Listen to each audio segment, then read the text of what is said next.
Sunday के ऊपर एक विशेष संदेश। भीड़ विषय है भीड़। जब से प्रभु यीशु ने अपनी सेवकाई को आरंभ की तब से हम एक बड़ी भीड़ को प्रभु यीशु मसीह के चारों ओर देखते हैं। झोले के मारे को चंगा करते समय भीड़ को देखकर प्रभु यीशु मसीह पहाड़ पर चढ़ गया। भीड़ उसके उपदेश से चकित थी। जब वह पहाड़ से नीचे उतरा तो एक बड़ी भीड़ यीशु के पीछे हो लेती है। भीड़ के कारण यीशु को देखने के लिए जक्कई को पेड़ पर चढ़ना पड़ा। कहने का मतलब यह है कि जहाँ भी प्रभु यीशु मसीह जाते थे एक बड़ी भीड़ यीशु मसीह के पीछे हो लेती थी। प्रश्न यह है कि यदि ये भीड़ वास्तव में प्रभु यीशु की प्रशंसा करने वाली थी तो उन्होंने प्रभु यीशु को क्रूस पर क्यों चढ़ाया। मरकुस की किताब 15 अध्याय में और उसका 15 पद में लिखा है, तब पिलातुस ने भीड़ को प्रसन्न करने की इच्छा से बरअब्बा को उनके लिए छोड़ दिया और यीशु को कोड़े लगवाकर सौंप दिया कि उसे क्रूस पर चढ़ाया जाए। तो यीशु मसीह के चारों तरफ भीड़ थी, लेकिन भीड़ के बावजूद भी उनको प्रभु यीशु मसीह उनका जीवन में अद्भुत अद्भुत कार्य करते थे, लेकिन उसके बावजूद भी यीशु मसीह को क्रूस दिया गया और उसको क्रूस पर चढ़ाया गया।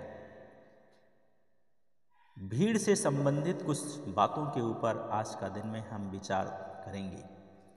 जो भीड़ प्रभु यीशु मसीह के पीछे चलती थी वो किस प्रकार की थी, और आज हम भीड़ में चल रहे हैं। यीशु मसीह को अपना मुक्तिदाता उद्धारकर्ता करके स्वीकार किया है। स्वीकार करने के बाद में हम कौन सा भीड़ में चल रहे हैं, किस प्रकार की भीड़ में चल रहे हैं। प्रभु यीशु मसीह जब गधी के बच्चे पर सवार होकर यरूशलेम को जा रहे थे तो उस भीड़ में भी बहुत सारे लोग यीशु मसीह की जय जयकार करते थे, उसकी होशन्ना के नारे लगाते थे। और यीशु मसीह उस होशन्ना के नारों के साथ उनके साथ में गधे के बच्चे के ऊपर सवार होकर यीशु मसीह चल रहे थे। तो इस भीड़ में किस प्रकार के लोग थे और आज हमारी क्या स्थिति है, क्या दशा है हमारी, आज हम देखेंगे। पहली बात है तमाशा देखने वाली भीड़। प्रभु यीशु कहते हैं कि ये लोग हैं जो भीड़ में मेरे साथ तो दिखाई देते हैं, लेकिन ये मेरे निकट नहीं, ना तो मेरे साथ इनका कोई व्यक्तिगत संबंध है और ना मेरे लिए इनके जीवन में कोई स्थान है और ना ही मुझसे ये प्रेम करते हैं। परंतु जहाँ जहाँ मैं जाता हूँ एक तमाशे के रूप में देखने के लिए मेरे पीछे पीछे चलते हैं। आज हमारी मंडलियों में, आज हमारी कलीसियाओं में, आज हमारे मसीही समाज में, आज हमारे घरों में ऐसे लोगों की भीड़ अधिक देखने को मिलती है। ऐसी भीड़ हम विशेष अवसरों पर जैसे बड़े दिन और ईस्टर, कन्वेंशन, चंगाई की सभा में तथा विशेष अवसरों पर देख सकते हैं। वे बाहर से बहुत अच्छे धार्मिक प्रवृत्ति के दिखाई देते हैं या पवित्रता की प्रवृत्ति में दिखाई देते हैं, लेकिन भीतर से वे खोखले होते हैं और ऊपर से बहुत प्रेम दिखाते हैं, परंतु मन कटुता से भरा है। यीशु के साथ चलने का दावा तो करते हैं लेकिन चलते नहीं हैं और कहते हैं हम विश्वास करते हैं, हम उसी से प्रार्थना करते हैं। आज विश्वासियों से जब बात होती है तो विश्वासी लोग भी कहते हैं जो नए हैं, हम भी विश्वासी हैं, लेकिन ना तो वे प्रार्थना में भाग लेते हैं, ना तो वो प्रार्थना करने के लिए जाते हैं, ना तो वो ईस्टर में जाते हैं कभी, ना तो बड़े दिन में जाते हैं, ना गुड फ्राइडे में जाते हैं। वो कहीं दिखाई नहीं देते हैं, कभी नाम मात्र का दिखाई देते हैं। ऐसी स्थिति में प्रभु यीशु मसीह ने कहा, यूहन्ना 5 अध्याय उसका 35 पद में, परंतु मैं तुम्हें जानता हूं कि तुम परमेश्वर का प्रेम नहीं हो, तुम में परमेश्वर का प्रेम नहीं है। अगर परमेश्वर का प्रेम हमारे अंदर होगा तो हम तमाशा देखने वाली भीड़ के समान नहीं। प्रभु यीशु मसीह ने कहा, यदि सचमुच तुम मुझसे प्रेम रखते हो तो मेरी आज्ञाओं को मानोगे। कौन सी आज्ञा? प्रभु यीशु मसीह ने पहला यूहन्ना का किताब उसका 2 अध्याय और उसका 15, 16 और 17 पद में प्रभु यीशु मसीह ने कहा, पहला यूहन्ना का किताब उसका 2 अध्याय उसका 15, 16 और 17 पद। यहाँ पे प्रभु यीशु मसीह ने इस प्रकार से कहा कि संसार से प्रेम ना करो और न उन वस्तुओं से जो संसार में है। यदि कोई संसार से प्रेम करता है तो उसमें पिता का प्रेम नहीं है, क्योंकि वह सब जो संसार में है, अर्थात शरीर की अभिलाषा, आँखों की लालसा और जीवन का अहंकार पिता की ओर से नहीं, लेकिन संसार की ओर से है। तो यदि हम इस संसार में रहते हैं और इस संसार में रहते हुए हम परमेश्वर की आज्ञाओं का पालन नहीं करते, उसकी आराधना में सम्मिलित नहीं होते, अपने घर में प्रार्थना नहीं करते, परमेश्वर के वचन को यदि हम नहीं पढ़ते हैं, परमेश्वर के वचन को हम अपने जीवन में नहीं रखते हैं, परमेश्वर के वचन के अनुसार नहीं चलते हैं, तो हम एक तमाशा देखने वाली भीड़ में शामिल हैं। इसलिए हम उस तमाशा वाली भीड़ में ना चलें। भीड़ में चलना तो आसान है, लेकिन भीड़ से हमें अलग चलना है। आज मसीही समाज के लोग बाहर के से उनको सताव किया जाता है, बाहर से लोग उनको प्रताड़ित करते हैं, परमेश्वर के वचन को प्रचार करने से रोकते हैं, परमेश्वर के वचन को नहीं मानते हैं। लेकिन याद रखें, क्या आप जब यीशु मसीह इस संसार में आए थे तो उस भीड़ में भी तमाशा देखने वाले लोग थे? आज आप किस भीड़ में हैं? क्या आप भी तमाशा देखने वाली भीड़ में हैं? क्या आज हम उसकी आज्ञाओं को मानते हैं? क्या हमारा प्रेम वास्तविक है या हम तमाशा देखने वाली भीड़ के लोगों के साथ में चल रहे हैं? दूसरी बात है अविश्वासियों की भीड़। अविश्वासियों की भीड़। प्रभु यीशु मसीह कहते हैं, जो रात दिन मेरे आश्चर्य कर्मों को देखते हैं, उपदेश सुनते हैं, विश्वास नहीं करते, आज भी हमारी मंडलियों में, हमारी कलीसियाओं में, हमारे घरों में, हमारे मसीही समाज में ऐसे लोगों की कमी नहीं है। आज हमारे अविश्वास के कारण हमारे परिवार और मंडलियों में आश्चर्य कर्म नहीं हो रहे। आज हमारे देश में जितनी तीव्र गति से सुसमाचार प्रचार हो रहा है, उतनी ही तीव्र गति से आत्माएं प्रभु के पास क्यों नहीं आ रही? आज हमारी प्रार्थनाओं में वह सामर्थ्य नहीं है। कितना दुख होता है उन मंडलियों को देखकर जो बरसों से किताबों में लिखी गई प्रार्थना को सिर्फ दोहराते हैं। इसलिए आराधनालयों में बेंचें खाली हैं। हमारे अविश्वास के कारण हमारी प्रार्थनाएं हमारी छत से ऊपर नहीं जाती हैं और हम दोष देते हैं कि प्रभु यीशु हमारी प्रार्थना नहीं सुनता है।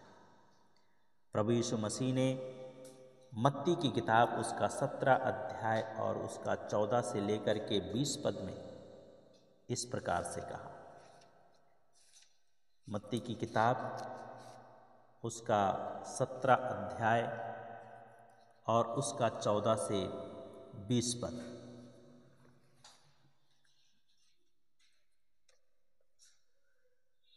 यहाँ पर प्रभु यीशु मसीह के पास में एक मिर्गी से पीड़ित बालक को लाया गया, और जब वे भीड़ के पास आए तो एक मनुष्य यीशु के पास आया और उसके सामने घुटने टेक कर कहने लगा, प्रभु मेरे पुत्र पर दया कर, क्योंकि उसे मिर्गी आती है और बहुत बीमार है। वह बार बार आग में और पानी में गिर पड़ता है। मैं उसे तेरे चेलों के पास लाया था, पर वे उसे चंगा नहीं कर सके। यहाँ पे प्रभु यीशु मसीह से एक व्यक्ति शिकायत लेकर के आया है और वो कह रहा है कि मैं तेरे चेलों के पास में अपने बेटे को लेकर आया था, लेकिन वे उसे चंगा नहीं कर सके। तब यीशु मसीह ने वहाँ पे चेलों को उत्तर देते हैं, हे अविश्वासी और भ्रष्ट पीढ़ी के लोगों, मैं कब तक तुम्हारे साथ रहूंगा, कब तक तुम्हारी सुनूंगा मैं। यहाँ पे प्रभु यीशु मसीह ने हमें और आपको अविश्वासी कह रहा है। क्या हम अविश्वासी हैं? प्रभु यीशु मसीह चेलों को भ्रष्ट पीढ़ी के लोग कह रहा है।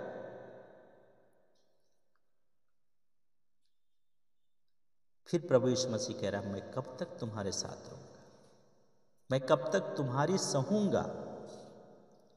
और तब उसके बाद में यीशु मसीह के पास उस बच्चे को लाया गया और यीशु मसीह ने उस बच्चे को चंगा किया और वो बच्चा चलने लगा। यहाँ पर एक पिता यीशु के पास शिकायत करते हुए आता है कि चेलों ने मेरे बेटे को, जिसको मृगी आती थी, उसे चंगा क्यों नहीं कर सके। जब चेलों ने यीशु मसीह से एकांत में पूछा तो यीशु मसीह ने कहा, तुम्हारी विश्वास की घटी के कारण।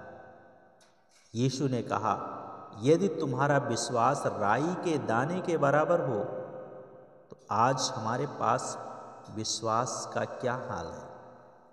हमारे पास क्या राई के दाने के बराबर विश्वास है? थोड़ा विश्वास है? कहीं हम अविश्वासियों की भीड़ में तो नहीं चल रहे हैं? आज अविश्वासियों की भीड़ बहुत है। कुछ लोग केवल चंगाई पाने के लिए आते हैं, कुछ लोग केवल बिजनेस अच्छा हो जाए उसके लिए आते हैं, कुछ लोग केवल नौकरी मिल जाए उनको, उनके बच्चों को नौकरी मिल जाए इसलिए आते हैं, कुछ लोग उनके बच्चे पढ़ाई करने लगे इसलिए आते हैं। आप क्या अविश्वासियों की इस भीड़ में हैं या सचमुच में आप यीशु मसीह के विश्वासी हैं? आप अपने जीवन का आकलन करें। तीसरी जो प्रकार के लोग हैं वो अपमान करने वाली भीड़ थी। उस भीड़ में जो यीशु मसीह के पास में आते थे, अपमान करने वाले भी लोग आते थे। परमेश्वर कहते हैं कि ये लोग हैं जो मुंह से तो मेरा आदर करते हैं, वे मेरे पास में आते हैं, समीप में आते हैं, लेकिन इनका मन मुझसे दूर रहता है। आज के समय में अनेक ऐसे लोग हैं जिनके द्वारा यीशु मसीह का अपमान होना पड़ता है यीशु मसीह को। आज हमारी कलीसियाओं के कितने टुकड़े हो गए हैं। एक ही चर्च में 3-3 ग्रुप आराधनाएं होती हैं। मजे की बात तो ये है, विवाह और अन्य आनंदमय अवसर पर ये एक साथ जाते हैं, लेकिन आराधना करने के लिए एक साथ नहीं करते। लोग अलग अलग वक्ताओं को बुलाकर दुख भोग सप्ताह के समय बड़ी गंभीरता से प्रभु के दुखों को याद करते हैं, लेकिन ईस्टर के बाद शैतान के वशीभूत होकर बिताते हैं। परमेश्वर का वचन मलाकी की किताब उसका 1 अध्याय और उसका 6 पद में प्रभु का वचन कहता है, यहाँ पे पुत्र अपने पिता का और दास अपने स्वामी का आदर करता है। फिर यदि मैं पिता हूं तो मेरा आदर कहाँ है? और यदि मैं स्वामी हूं तो मेरा भय मानना कहाँ है? सेनाओं का यहोवा तुम याजकों से जो मेरे नाम को तुच्छ जानते हो यही बात पूछता है, परंतु तुम कहते हो हमने किस बात में तेरे नाम को तुच्छ जाना है। और तब प्रभु यीशु मसीह वहां पे एक लिस्ट बताते हैं। परमेश्वर वहां पे एक लिस्ट बताते हैं। परमेश्वर पूछता है, आज भी हमसे और आपसे पूछ रहा है। परिवार में एक दूसरे का लोग आदर करते हैं, समाज में एक दूसरे का लोग आदर करते हैं, लेकिन यदि मैं पिता हूं तो मेरा आदर कहाँ है? यदि मैं स्वामी हूं तो मेरा आदर मानना कहाँ है? और यदि मैं स्वामी हूं तो मेरा भय मानना कहाँ है? प्रिय भाइयों और बहनों, आप विचार करें, कहीं आप अपमान करने वाली भीड़ में तो नहीं खड़े हैं या नहीं चल रहे हैं? कहीं ऐसा तो नहीं है कि आपकी सारी आशीषें सांप में बदल जाएं? इस पाम संडे के दिन में हम अपने जीवन का आकलन करें और अपने प्रभु से पूछें हम कहाँ हैं। अपने आप से पूछें हम कहाँ हैं और प्रभु से सामर्थ मांगें ताकि आप प्रभु के साथ में चल सके, अपमान करने वाली भीड़ में नहीं, परमेश्वर का आदर मान करने वाली भीड़ में चले। चौथी बात है भीड़ से संबंधित, झूठी प्रशंसा करने वाली भीड़। झूठी प्रशंसा करने वाली भीड़। परमेश्वर का वचन में लिखा है, मुंह से वो बहुत प्रेम दिखाते परंतु उनका मन लालच में लगा रहता है। यहेजकेल की किताब उसका 33 अध्याय उसका 31 पद में हम इस बात को पढ़ते हैं। मुंह से तो बहुत प्रेम दिखाते हैं। क्या आप भी अपने मुंह से केवल परमेश्वर से प्रेम करते हैं या प्रेम दिखाते हैं लोगों को, और आपका मन में लालच लगा रहता है? न सिर्फ उस जमाने में इजराइलियों की ये दशा थी, लेकिन आज के समय में हमारी मंडलियों में और धार्मिक संस्थाओं में भी ये दशा है। आज सेवाओं का उद्देश्य कोई ना कोई लालच बन गया है, जो एक नौकरी, एक पदवी, एक धन, सुविधा और जायदाद के रूप में दिखाई देती है। मरकुस की किताब 10 अध्याय 17 से लेकर के उसका 22 पद में उस नौजवान के बारे में हम पढ़ते हैं जिसने कहा, हे उत्तम गुरु। यीशु ने उससे कहा, तू मुझे उत्तम क्यों कहता है? यदि यह नवयुवक सचमुच में प्रभु यीशु मसीह की उत्तमता को पहचानता तो अनंत जीवन का भागीदार होता, लेकिन परमेश्वर की उत्तमता को नहीं पहचाना। क्या हम परमेश्वर की उत्तमता को पहचान गए हैं, या हम इस जवान के समान परमेश्वर की उत्तमता को नहीं पहचाना है? और यदि नहीं पहचाना है तो हमें पहचानने की ज़रूरत है।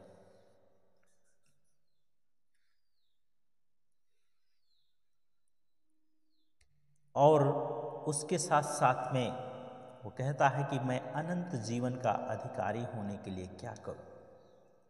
और यीशु मसीह उसको उत्तर देते हैं, तू आज्ञाओं को तो जानता है, हत्या न करना, व्यभिचार न करना, चोरी न करना, झूठी साक्षी न देना, छल न करना, अपने पिता और अपनी माता का आदर करना। तो वो जवान कहता है, हे गुरु, मैं बचपन से ही इन बातों का पालन करता आया हूँ। और तब प्रभु यीशु मसीह ने उसे देखकर यीशु मसीह को उसके ऊपर प्रेम आया, प्यार आ गया। और यीशु मसीह ने उससे कहा, तुझ में अब भी एक बात की कमी है। क्या कमी है? जा, जो कुछ तेरा है उसे बेचकर गरीबों में बांट दे और तुझे स्वर्ग में धन मिलेगा, और आकर मेरे पीछे चल। जब इतना प्रभु यीशु मसीह ने कहा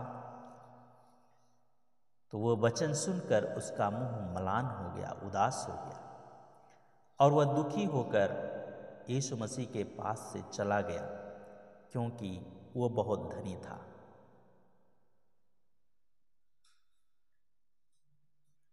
प्रिय भाइयों और बहनों, क्या आप भी झूठी प्रशंसा करते हैं परमेश्वर की?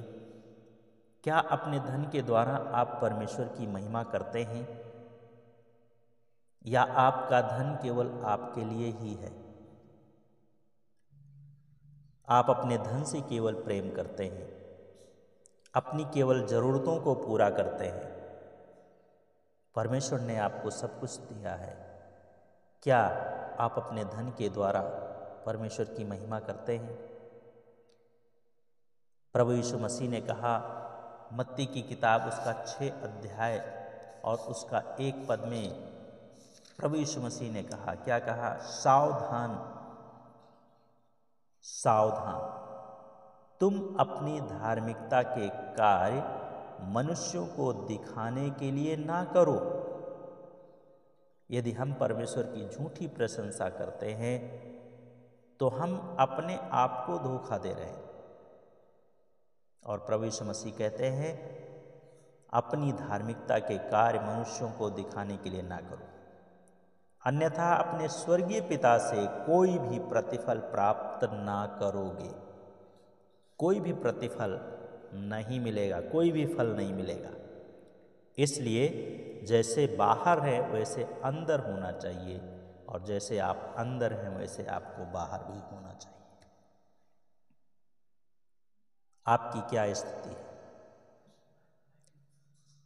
5वीं बात, वचन को सुनने वाली भीड़।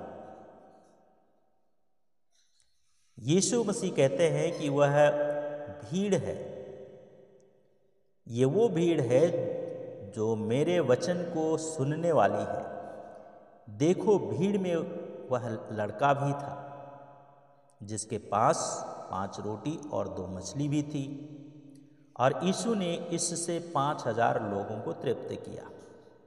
आत्मिक भोजन यानी परमेश्वर के वचन को आप प्रतिदिन पढ़ते हैं? क्या आप पढ़ते हैं? आज अधिकांश मसीही परिवारों में परमेश्वर के वचन का कोई स्थान नहीं है। वे सुबह उठते ही नाश्ता बनाते हैं, बच्चों को स्कूल भेजते हैं, अपने कामों में व्यस्त हो जाते हैं। आज हमारे बच्चे बाइबल की पुस्तकों को खोलना नहीं जानते। शिक्षा तो बहुत दूर की बात है, बच्चों की गलती नहीं, हम माता पिता इसके जिम्मेदार हैं। अक्सर लोग कहते हैं, क्या करें, समय ही नहीं मिलता है। यह सब शैतान की चाल है जो हमारे जीवन को आत्मिक रूप से बढ़ने में रुकावट डालता है। क्या हम राजा दाऊद और सुलेमान से अधिक व्यस्त हैं? दाऊद कहता है, भजन संहिता 119 का 105 में, परमेश्वर का वचन मेरे पाँव के लिए दीपक और मेरे मार्ग के लिए उजियाला है। प्रभु यीशु मसीह ने मरियम के लिए एक बात कही कि मरियम ने उस उत्तम भाग को चुन लिया है जो उससे छीना ना जाएगा। क्या आज हमारा परिवार परमेश्वर के वचन को सुनने वाली भीड़ में पाया जाता है? क्या हम मरियम के समान परमेश्वर हमें, हमारे परिवार को ये कह सकता है कि हाँ, इस परिवार ने उत्तम भाग को चुन लिया है जो उससे छीना नहीं जाएगा। वचन को सुनने वाली भीड़ में आप शामिल हैं या आप सचमुच में परमेश्वर के वचन को सुन रहे हैं? छठी बात है विश्वास करने वाली भीड़। प्रभु यीशु मसीह कहते हैं ये वे लोग हैं जिन्होंने मुझ पर विश्वास किया।